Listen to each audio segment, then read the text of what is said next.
Di masa pandemi ini, memang penerbangan internasional maupun domestik menjadi sebuah tantangan bagi kita semua. Banyak sekali dokumen yang perlu kita siapkan agar traveling ini bisa jadi mudah. United Kingdom atau UK adalah salah satu destinasi populer untuk kalangan pelajar. Karena di sini itu banyak universitas yang sangat bagus dan juga prestige. Namun, aku yakin banyak pelajar yang mungkin kebingungan saat mempersiapkan dokumen perjalanan untuk pertama kalinya. Apalagi ditambah dengan situasi pandemi ini, makin banyak deh dokumen yang perlu disiapkan. Jadi di video ini aku akan menjawab pertanyaan-pertanyaan yang kalian mungkin punya, dan juga aku akan merangkum 7 hal atau dokumen yang perlu kalian persiapkan agar perjalanan kalian menjadi lebih mudah. Dokumen yang harus kalian persiapkan pertama kali itu adalah visa. Pastikan kalian punya visa yang valid selama kalian stay di UK nanti.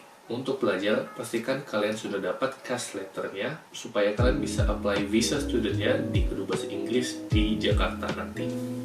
Sayangnya, karena kasus COVID di Indonesia lagi tinggi, jadi Indonesia itu masuk ke dalam red list country, yang artinya pengajuan visa turis lagi ditiadakan. Oke, yang kedua yang perlu kalian siapkan itu adalah surat vaksinasi.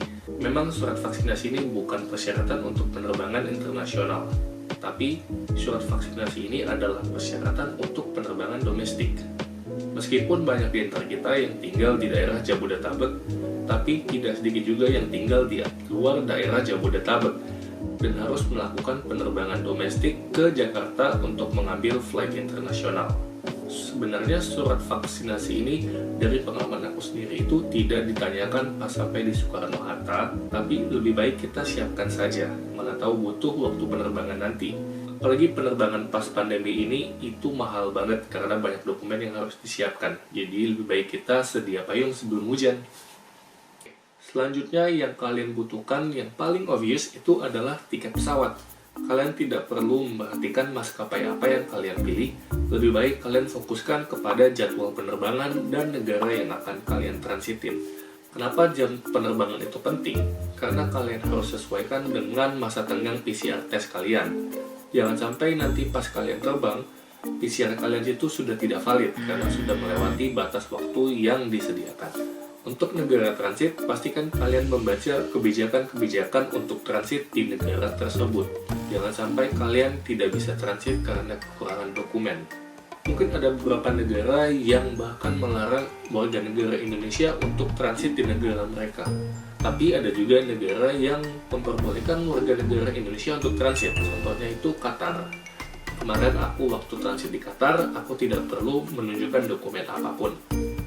Jadi pastikan kalian baca kebijakan negara tersebut.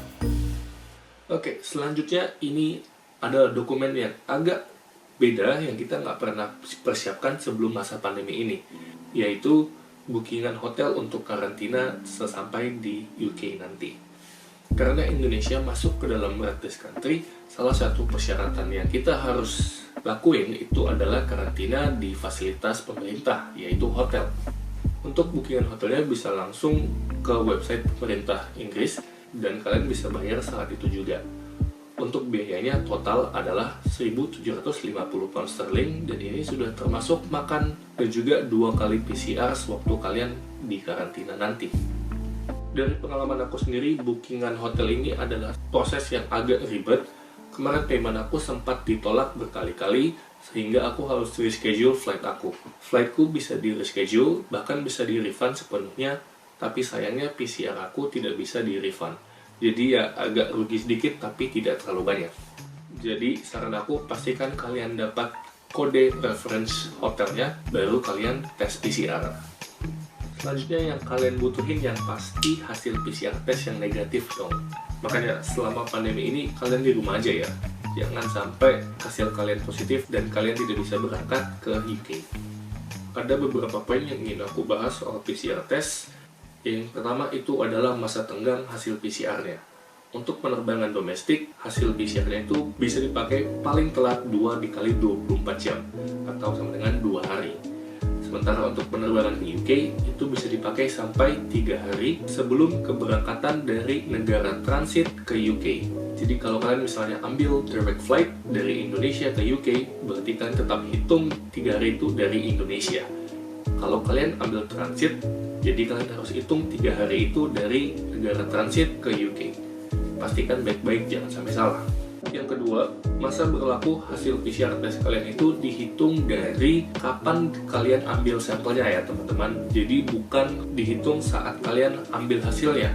Jadi kalau kalian PCR test jam 8 pagi hari Senin, berarti 2 kali 24 jam itu adalah hari Rabu jam 8 pagi. Oke, the next one is the passenger locator form. Ini adalah dokumen yang harus kalian isi 48 jam sebelum kalian sampai di UK. Kalian cuma perlu masuk ke website pemerintah UK dan nanti kalian harus sign up, kalian masukkan email kalian, dan nanti kalian bakalan disuruh isi formulir yang tersedia. Nah, di formulir itu kalian bakalan disuruh isi data diri kalian, dan juga kalian bakalan harus isi kode reference hotel yang udah kalian dapat sewaktu kalian bayar hotel tadi. Yang terakhir, yang pasti nggak kalah penting juga, yaitu mental. Memang perjalanan ke luar negeri sendirian itu sangat menakutkan. Apalagi kalau ini yang pertama kali untuk kalian dan juga ditambah dengan masa pandemi ini. Banyak hal yang mungkin bisa terjadi yang kita tidak duga, dan itu sangat menakutkan. Tapi untuk masa depan yang lebih cerah, kita harus berani menghadapi tantangan apapun yang ada di depan kita. Nggak cuma itu loh. Kalau mental kita juga kuat, berarti imunitas kita juga kuat. Yang artinya kita tidak akan gampang terkena penyakit corona ini.